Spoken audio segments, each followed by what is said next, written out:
Welcome to another edition of Time for Forgiveness, the show that not only teaches you how to forgive, but also gives you compelling guests who share their stories on how they found the path to forgiveness. Now, please welcome your hosts. Here are Kelly and Bob Pascuzzi. Welcome back to another compelling episode of Time for Forgiveness, and we are so blessed to have an amazing guest here today. I describe her in two words: heroic and inspiring.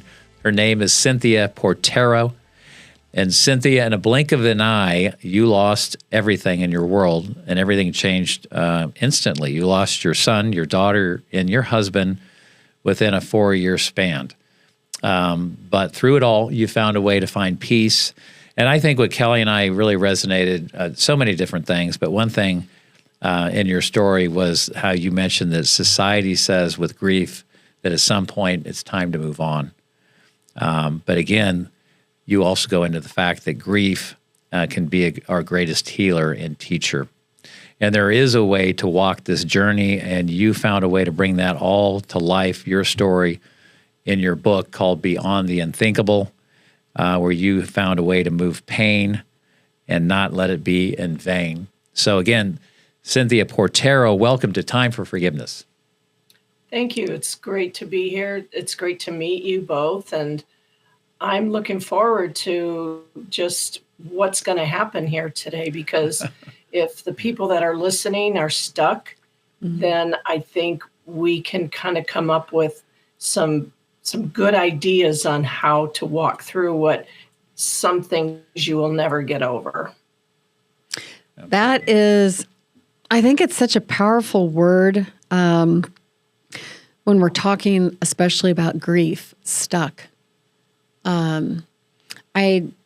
I just, through my own experience, there's, for a long time, I could say that I did feel stuck. I didn't feel there were resources available. And part of the reasons I was probably stuck was because of how I felt that society was conditioned, and that in a ridiculous way, I was trying to make people feel comfortable around me versus moving through my grief in however it came to me. So I would really like you to go into that, because I think so many people do feel stuck. It's just a matter of allowing yourself to talk and to tell people, yeah, I'm here today. I might be better tomorrow, but right now, this is how I'm feeling. And it's okay for you to talk about your children and my children, because to a grieving, especially a grieving parent, or your loved one, whoever it is, mother, father, sister, brother, husband, you can talk about it, because talking about them brings them to life.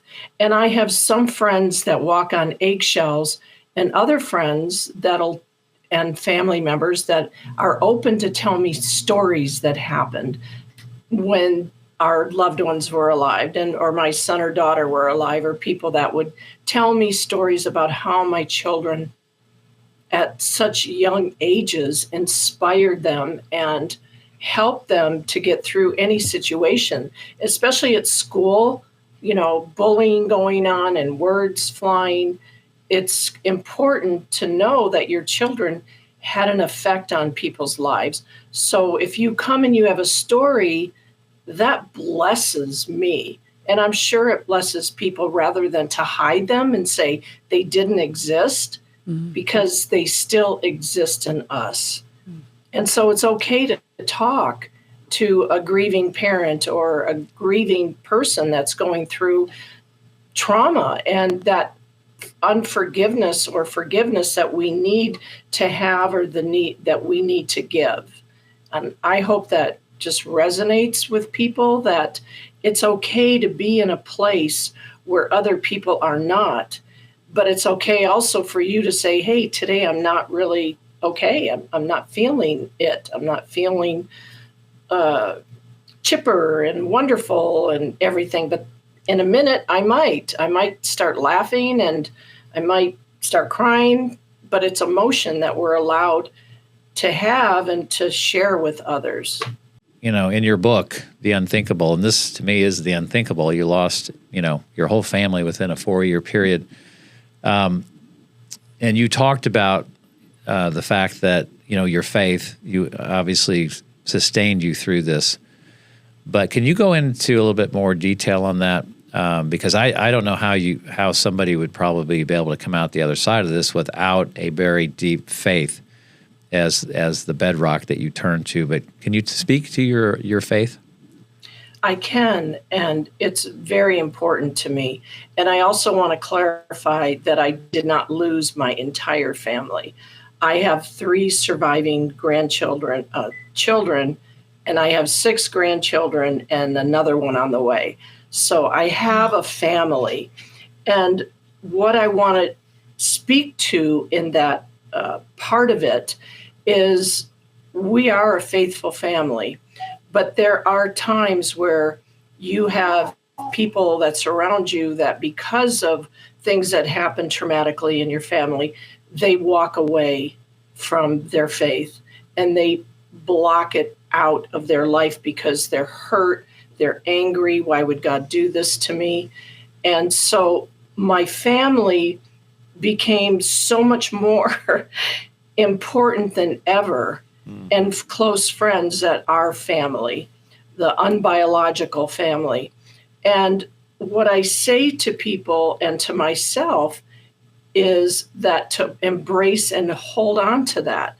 And there are times when I am so happy and filled with joy when I see a picture of my surviving family and grandchildren. It's just unspeakable joy. And then I look at that same picture and I grieve.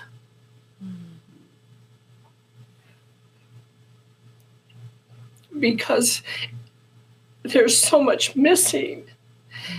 And that's where, 13 years later, I still feel it and I still grieve it, but I also feel joy. And to be able to forgive somebody is not an easy process, especially when they've murdered your son for no reason other than to steal a car. And my son would have given him the car. He would have given him the keys. Would have given him crazy, the shirt off his back. Mm-hmm. If the guy said, "Hey, give me your keys. I want to take your car." My son said, "Here." He would say, "Here you go." And he would bring him home and take him to my house and feed him. That's kind of kid he was. Right. And so forgiveness is a process that you choose to do. And just like life is a choice, everything you do in life is a choice. Biblically, God asked me blatantly to forgive this young man and to allow him the freedom not to be on the death penalty. And that hurt. That hurt me deeply. And I questioned God, like, why would you make me do this? Why would you want me to do this? So, biblically in my mind, I'm thinking scripture. And of course, he gave his life for us. So to walk with that cross is an unbearable journey, to tell you the truth. And there are times that I still feel, anger, or I still feel upset. And, that you took part of my life away and you got a life sentence, but I have a life sentence until eternity. And so that kind of carries me to remember to bank on the strength that I have in my faith and knowing that there is eternity, and my answers when I'm face to face, I know I probably won't even ask anymore. But you still ask those things daily. And it's not that I want to forgive, but I choose to because of the love I have in my heart for people. And the family that I sat with in that courtroom, they were about to lose another son, another son, because their son's now in prison. They can go see him, but he's not up against the death penalty. And now in Nevada, they're starting to process the death penalty again. So the choice I made kind of released me from all of this. Oh, yeah. And I've embraced the fact that the death penalty doesn't work. It doesn't solve your grief. It doesn't solve your anger. It doesn't solve the pain that you are feeling for your loss. Well, thank you for sharing that, Cynthia. That's so important. Can you go back? You said that God sent you a message or put it on your heart that you needed to forgive this individual. When did that can you go into when that specifically happened? Yeah, the morning of the sentencing. Right. So he was found guilty, and I was getting ready to go to the courtroom to see what the final verdict would be by the jury. So you're driving there? No, I was in my bathroom getting ready to go, putting on makeup, which I don't know why I bothered, because it was just a day of tears. But it doesn't really. I just cried, and I cried, because he said he wanted me to forgive him. And I said, I'm talking to God. He's talking to me. I'm talking to him. You know how we do that? Yes. And so I'm listening, and he's speaking, and I'm fighting back, why? And because he forgives us in the same way we need to forgive others. And then he said, and I want you to go into that courtroom and take away the death penalty. And that's when I lost it and started crying, because I wanted revenge. Through the whole trial, I sat through the whole trial. I was excused for a couple things that my advocate said that I shouldn't see. And so I just said, I can't do this. Like, why would you want me to? And I know my husband would be very angry with me if I did. And he had passed away just 2 months prior to the trial. So I ended up sitting there with my mother the whole time and a few friends. And wow, just, why would you want me to do this? And I guess it was just the right thing to do. And what it actually did, when I'm looking back here, 2015, 9 years later from the trial, I have been so protected by the things that happened during this death penalty phase that people go through. I'm on the coalition against the death penalty, and I'm speaking at the freedom of, I can't even remember, the freedom of choice this July on a panel of why we shouldn't have the death penalty. And the death penalty for me was biblical.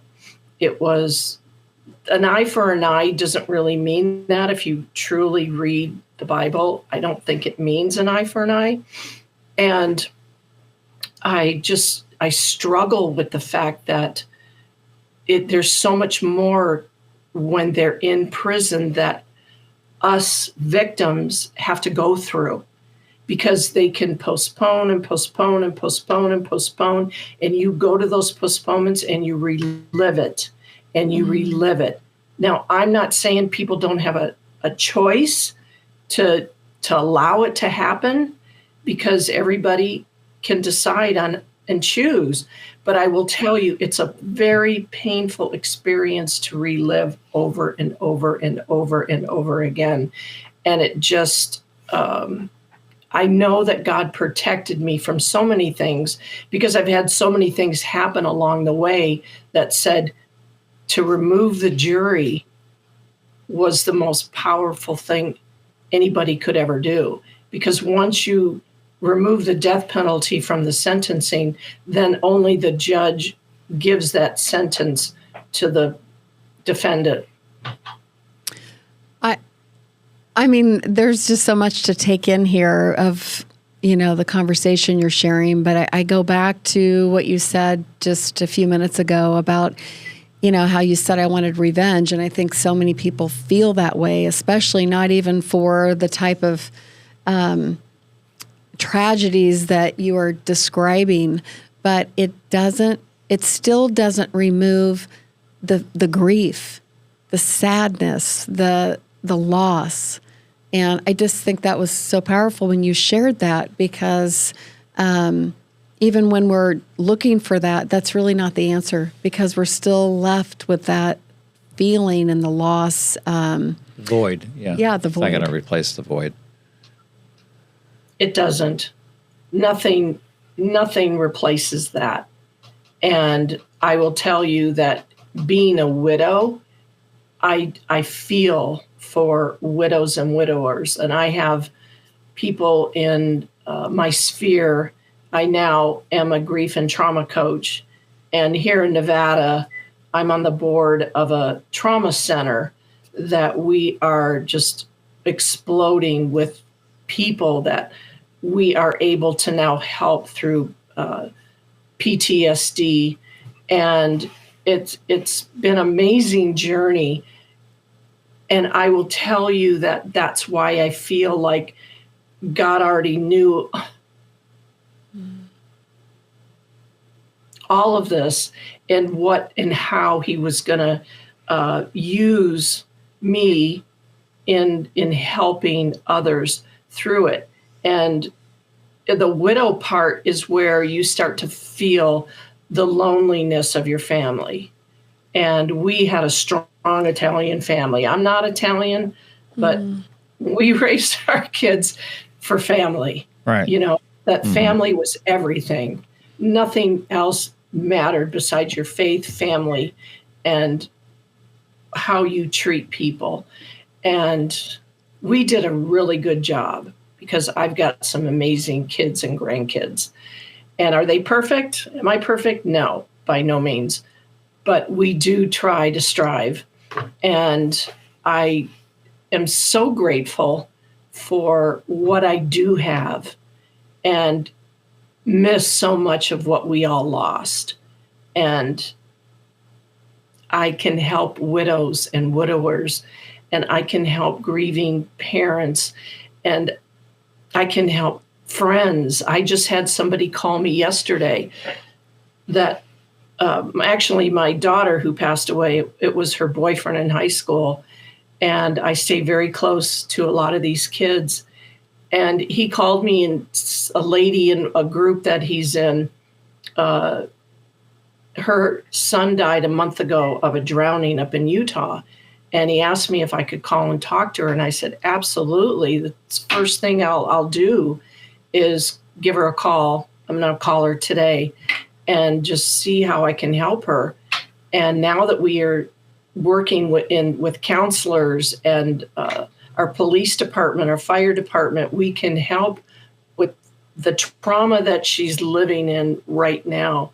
And all of the process that has taken place to where I personally am today. My son even was in our documentary. I don't know if you had a chance to watch that. It's on Oxygen, and it's called Sin City Murders. And my episode is called Hip Hop Murders, because as you know, my son was an inspiring musician and singer.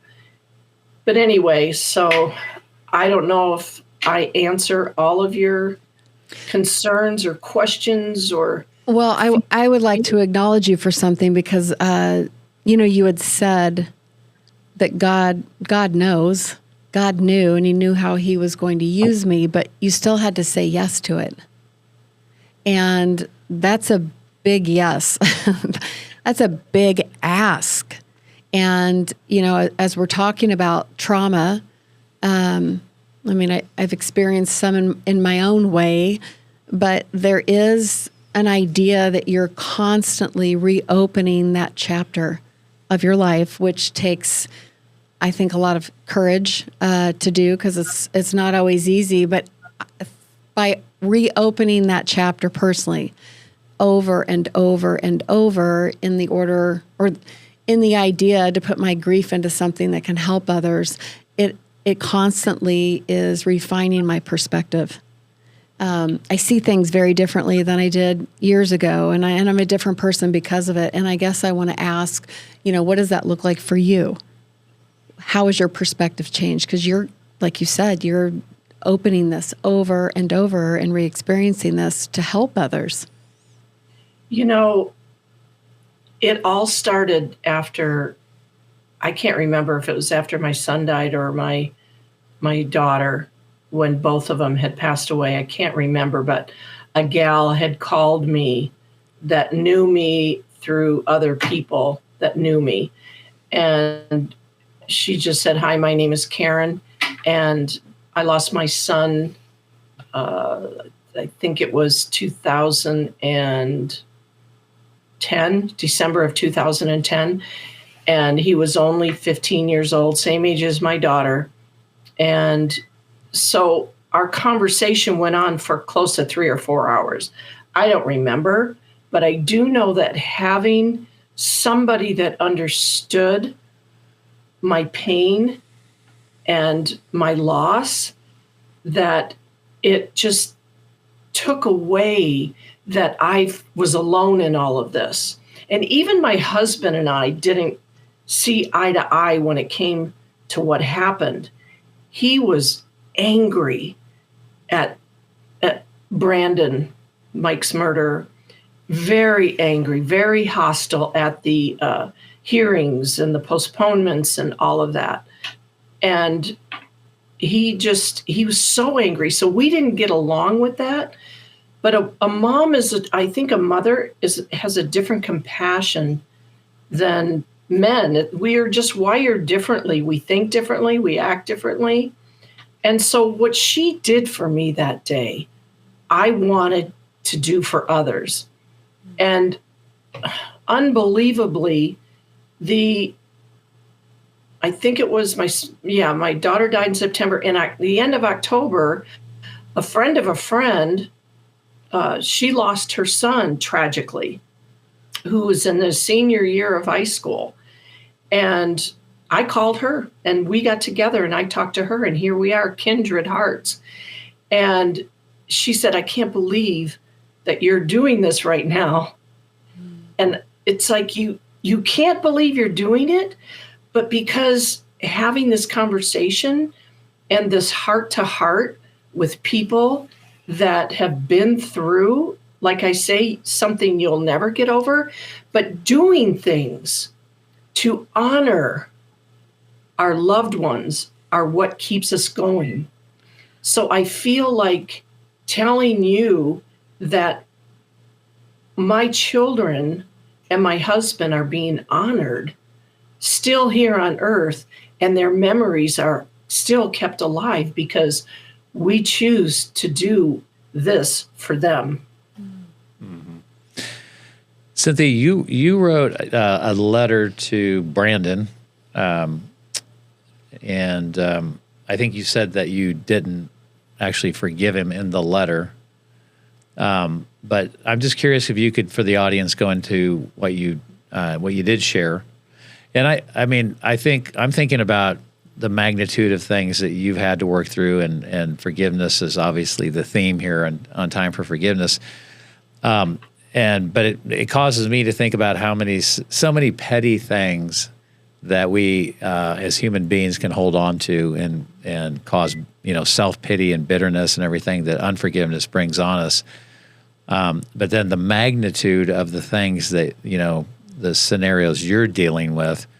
And then I guess that's where I'm going with that, with your letter. What were you communicating to Brandon in that letter? So that's not an easy question to answer, but through the years of being from a young child to a young adult, I had a lot of trauma in my life. The way that I was raised without a father, and my grandmother I didn't care for. My mother worked 3 jobs to support my brother and I, and my brother died tragically when I was 23 years old and he was 26. And so I had so much anger and so much bitterness through life that I finally found God, in my late 20s when I met my husband. And so I had to learn how to love and trust a man. And so I started the counseling process.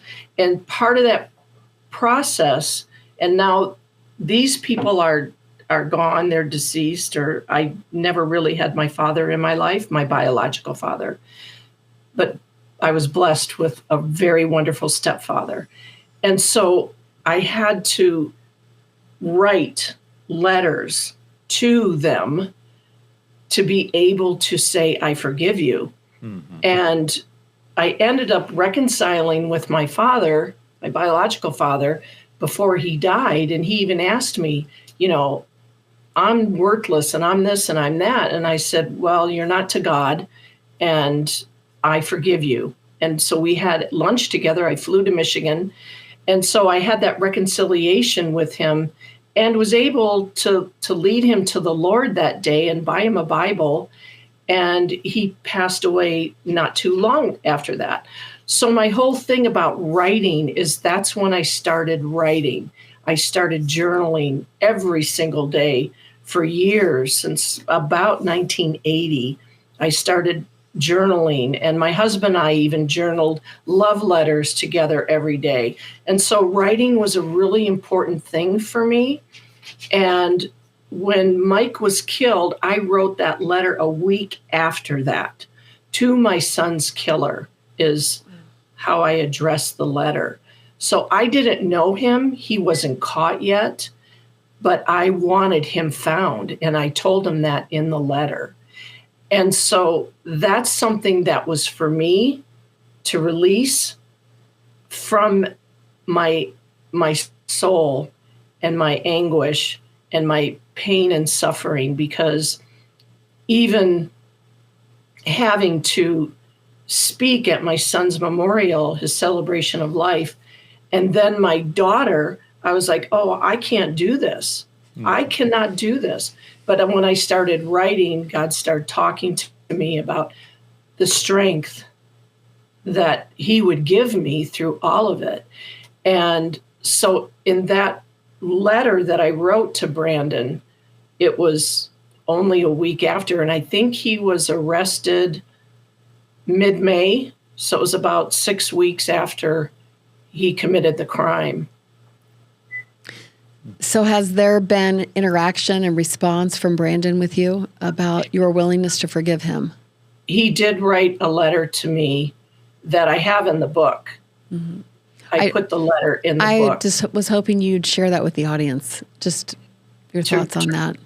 To read the letter? Not necessarily to read it, but just your feelings behind the letter. I didn't know if he was truly remorseful or not. And so when he sent me the letter from prison, there's a story behind that. And I'll share it real quick.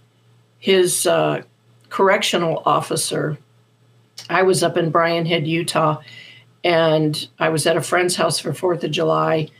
And I had met this gal and we were talking, and I told her I was an interior designer. And so she wanted me to come to her store. And I said, do you have a store? I'll go. Yes. So I went over there the next day and we were talking, and I asked her, I said, so do you live up here? And she said, no, I live in Vegas. And I said, what do you do? And she said, I'm a correctional officer. And I said, really? I said, do you know Brandon J. Hill?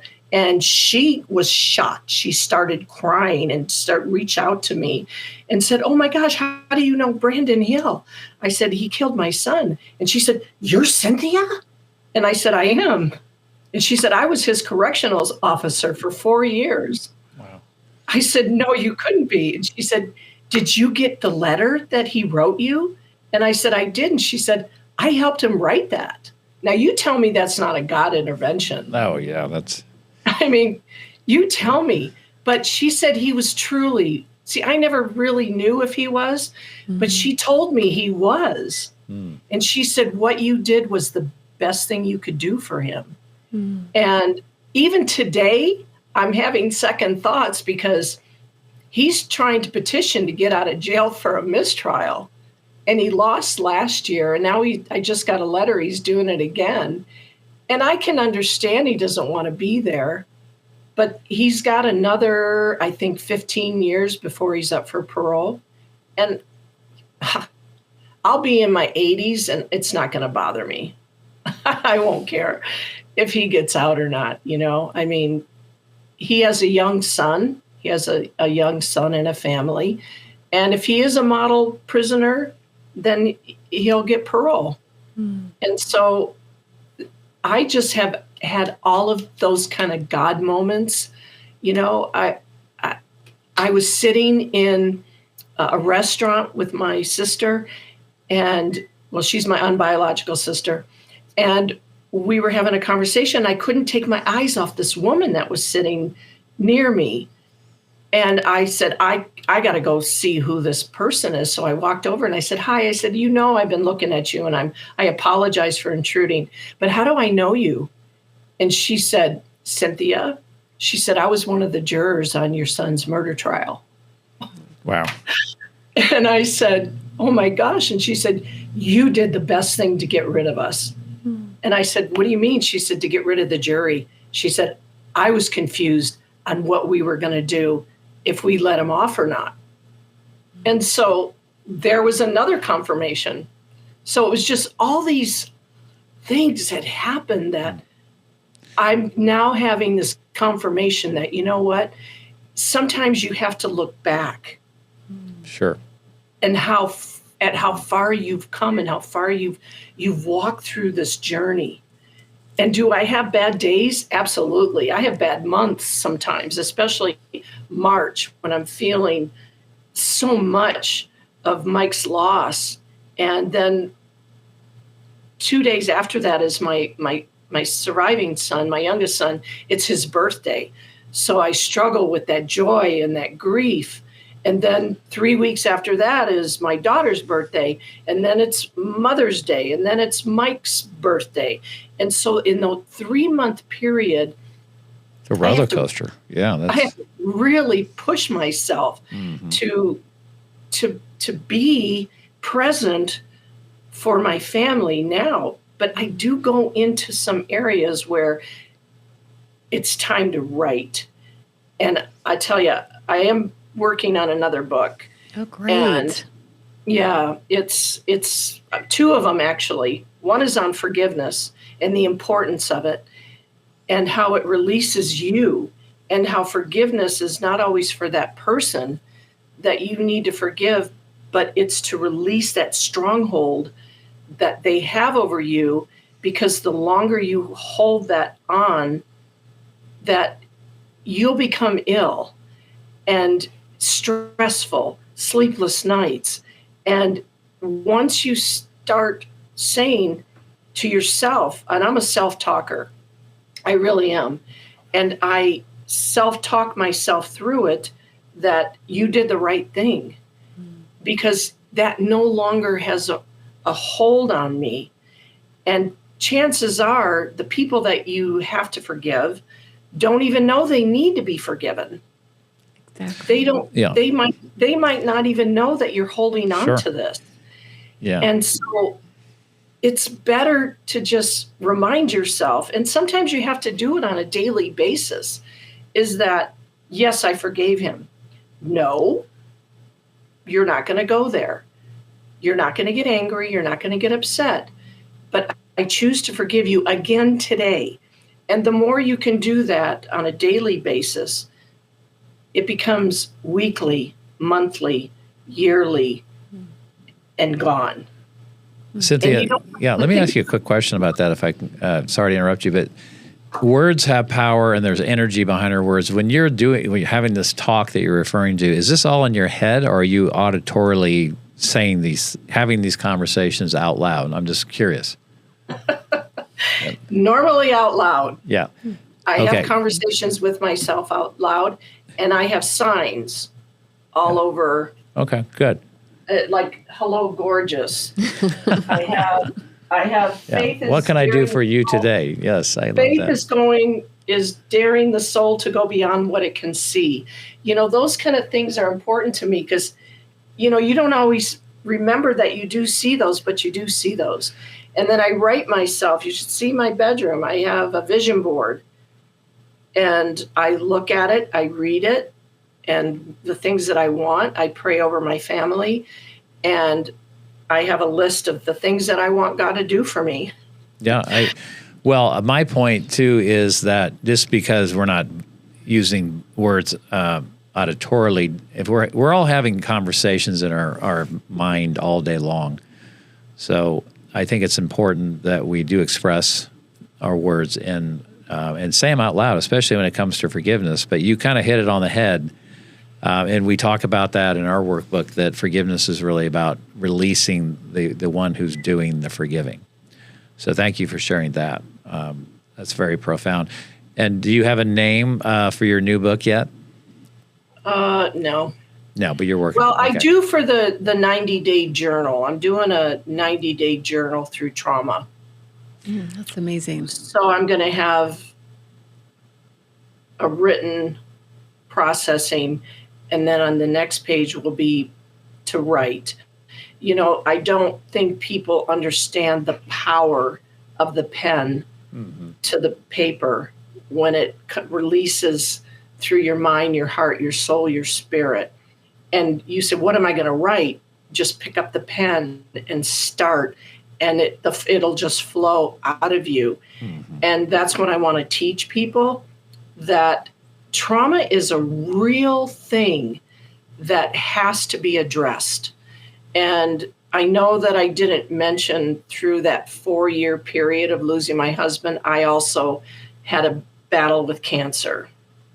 And I just like, all right, Lord. What's next, right? Wow. Go ahead and take me. Because they told me I had 6 months to live. And if you read my entire book, when the doctor told me that, I stood up off the table and told him, you're talking to the wrong person, because you may be a doctor, but you are not my physician. And only he's allowed to number my days. And that's how you have to speak.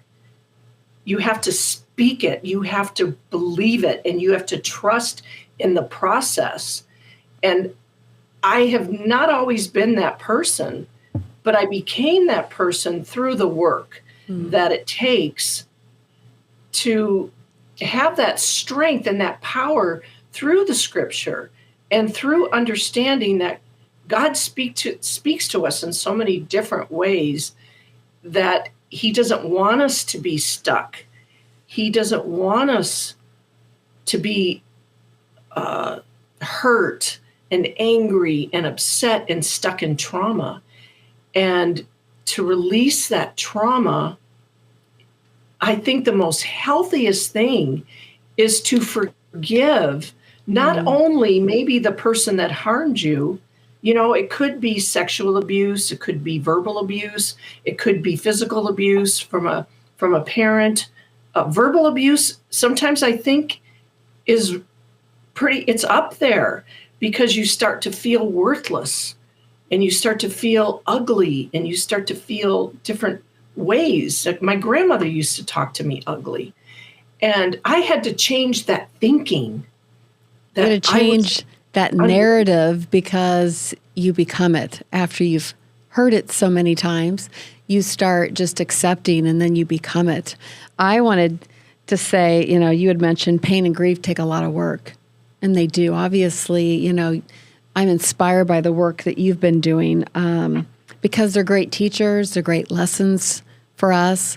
And one of the things that I loved was that your motto is to serve, inspire, and offer hope. And I think you've done all of those things, and you're continually doing them. Yes, 100%. And Cynthia, where can listeners find Beyond the Unthinkable? Where can they find your book at? The best place, especially if this is international, is Amazon. Okay, on Amazon. I'm on Amazon, and you can get it Audible. I don't really love Audible because I do have photos in my book that I think are really important for people to see in the paperback. And I do book signings and things like that. And so if you're in the Las Vegas area, you can follow me pretty much on my Facebook page is the one I use the most. I'm not really into social media. I do a lot of networking events. I meet people and talk to people and I ask them questions. You know, when you're around somebody and what you guys do is phenomenal. And thank you for this. Thank you for bringing awareness to what it takes to live in this world today, because we have to forgive so much of what's happening in this world today and the things that are going on. And, you know, not just politically, but, you know, just crime. So many things. Yeah. So many things coming at us. You can't even make a list. Yeah. And if you're living in this world today, you've had some sort of trauma.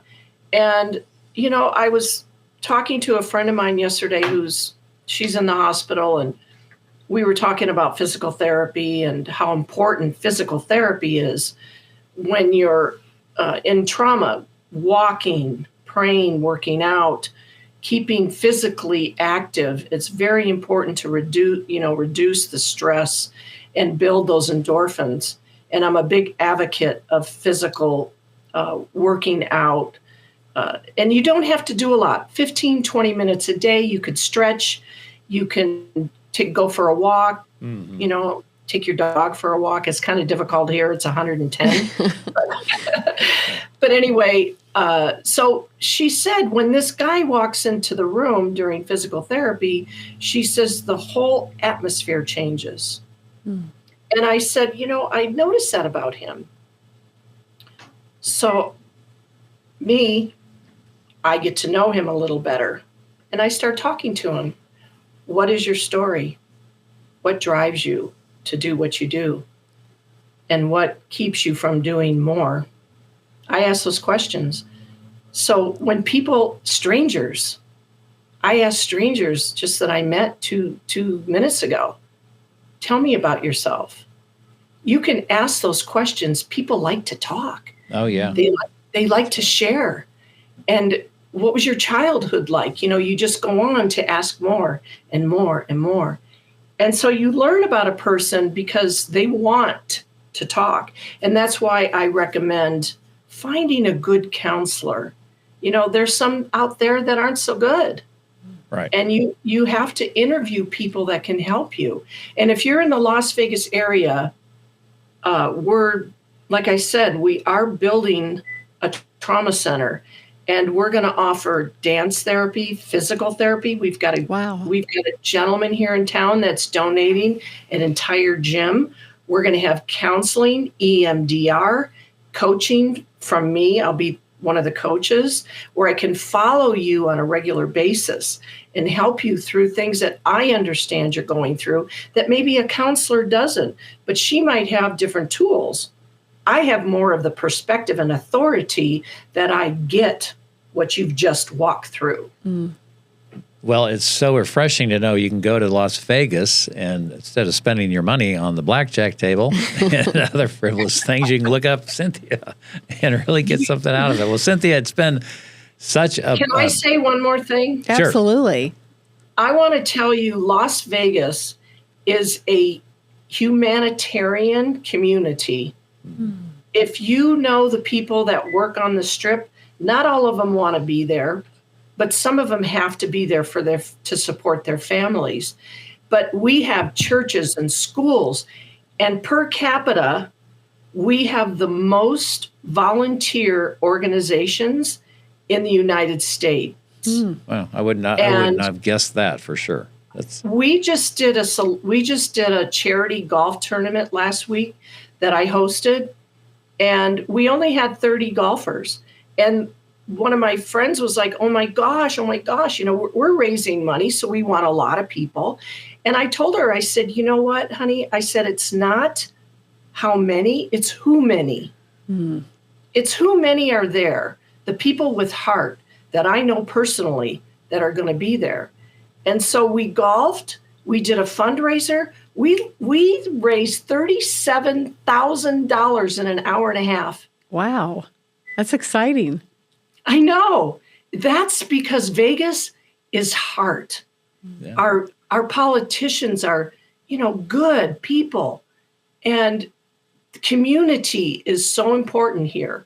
And we're working on changing it from Sin City to Sun City. Oh, I love that. I love that. Sun City. Well, we're heading your way soon, Cynthia, but yay! Yeah. Come on and visit me. We're heading your will. way. And When are you you mentioned coming? us. We don't have a date yet, but it's probably going to be soon, I would say. Yeah. Oh my gosh. We talked about it. Awesome. We will can definitely let you know. do a live podcast. There you go. Wouldn't that that would be be so fun? much fun. Cynthia, you mentioned heart, and to me, and I know Kelly, you feel the same way. You're such an example of a heart-led leader who's very inspiring, and you care. So thank you so much for being on Time for Forgiveness today. It was our honor to have you on. And again, check out Cynthia's book, Beyond the Unthinkable, on Amazon. And for Kelly Pascuzzi and Sean Parr, I'm Bob Pascuzzi, and we'll see you next time on Time for Forgiveness. Thank you so much for listening and for watching Time for Forgiveness. Hey, listen, visit our website at timeforforgiveness.org. And here's the great news. You can now download our workbook.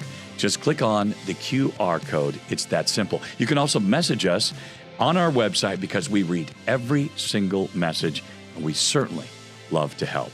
You can also reach us on our socials on Instagram and Facebook, and you can email us, again, at info@timeforforgiveness.org. I'm Sean Parr for Bob and Kelly Pascuzzi. We'll see you next time on Time for Forgiveness.